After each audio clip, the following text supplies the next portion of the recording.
സിറിയയിലെ president Bashar Asad സർക്കാരിന്റെ വീഴ്ചയ്ക്ക് ശേഷം അമേരിക്കൻ നേതൃത്വത്തിലുള്ള സഖ്യം സിറിയയിലെ തങ്ങളുടെ സേനയ്ക്കായി ഏറ്റവും വലിയ അളവിലുള്ള ആയുധങ്ങളും മിസൈലുകളും ഡ്രോണുകളും അയച്ചതായി അൽ അറേബ്യ റിപ്പോർട്ട് ചെയ്യുന്നു. ഏകദേശം 60 ലോഡ് ട്രക്കുകൾ ഇറാഖിൽ നിന്ന് അൽ വലീദ് ബോർഡർ ക്രോസിംഗ് വഴി രാജ്യത്തേക്ക് കടന്നുവെന്നാണ് മാധ്യമങ്ങൾ നൽകിയിരിക്കുന്ന റിപ്പോർട്ടുകൾ.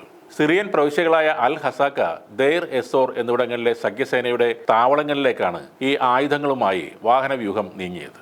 ദെയർ എസോർ, റാഖ, കൊബാനി നഗരങ്ങളിലും പരിസരങ്ങളിലും കവചിത വാഹനങ്ങളും സൈന്യവും വിന്യസിക്കുന്നതുൾപ്പെടെ സിറിയയിൽ അമേരിക്ക സൈനിക നീക്കങ്ങൾ ശക്തമാക്കുകയാണിപ്പോൾ.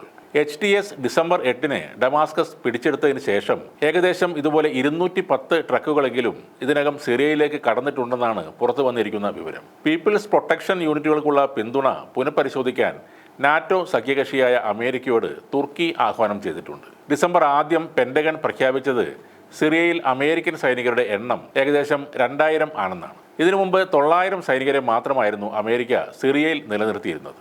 സിറിയയിൽ നിന്ന് ഇസ്ലാമിക് സ്റ്റേറ്റിനെ വേരോടെ പിഴുതെറിയാൻ അമേരിക്ക ഒരു ദശാബ്ദം മുമ്പ് സൈന്യത്തെ വിന്യസിച്ചതിന് ശേഷം പ്രധാന എണ്ണപ്പാടങ്ങൾ സ്ഥിതി ചെയ്യുന്ന രാജ്യത്തിന്റെ വടക്ക് കിഴക്കൻ പ്രദേശങ്ങൾ അവർ കൈവശപ്പെടുത്തുകയും ചെയ്തിരുന്നു. കുർദിഷ് മിലീഷ്യകളും തുർക്കിയിൽ നിന്നുള്ള വിവിധ വിഭാഗങ്ങളും ചേർന്ന ഗ്രൂപ്പുകളും സിറിയൻ ഡെമോക്രാറ്റിക് ഫോഴ്സും തമ്മിൽ ഏറ്റുമുട്ടൽ തുടരുന്നതിനാൽ സിറിയയിലെ സ്ഥിതിഗതികൾ നിലവിൽ സംഘർഷഭരിതമാണ്. ഡിസംബർ 8 മുതൽ ഇസ്ലാമിക് സ്റ്റേറ്റ് ലക്ഷ്യങ്ങൾക്കെതിരെ നിരവധി റൗണ്ട് വ്യോമാക്രമണങ്ങൾ നടത്തിയതായി അമേരിക്ക നേരത്തെ പ്രഖ്യാപിക്കുകയും ചെയ്തിരുന്നു. എന്നാൽ അമേരിക്കയും IS-ഉം യഥാർത്ഥത്തിൽ തിരശീലയ്ക്ക് പിന്നിൽ ഒത്തുകളിക്കുകയാണെന്ന് റഷ്യൻ ഫോറിൻ ഇന്റലിജൻസ് സർവീസ് കഴിഞ്ഞ ആഴ്ച പറഞ്ഞിരുന്നു. ജിഹാദികൾക്ക് അമേരിക്കക്കാർ വ്യോമാക്രമണത്തെക്കുറിച്ച് നേരത്തെ മുന്നറിയിപ്പ് നൽകിയിരുന്നു. അതുകൊണ്ട് തന്നെ അവർക്ക് വലിയ നഷ്ടം ഒഴിവാക്കാൻ കഴിഞ്ഞിരുന്നു എന്നും റഷ്യ പറയുന്നുണ്ട്.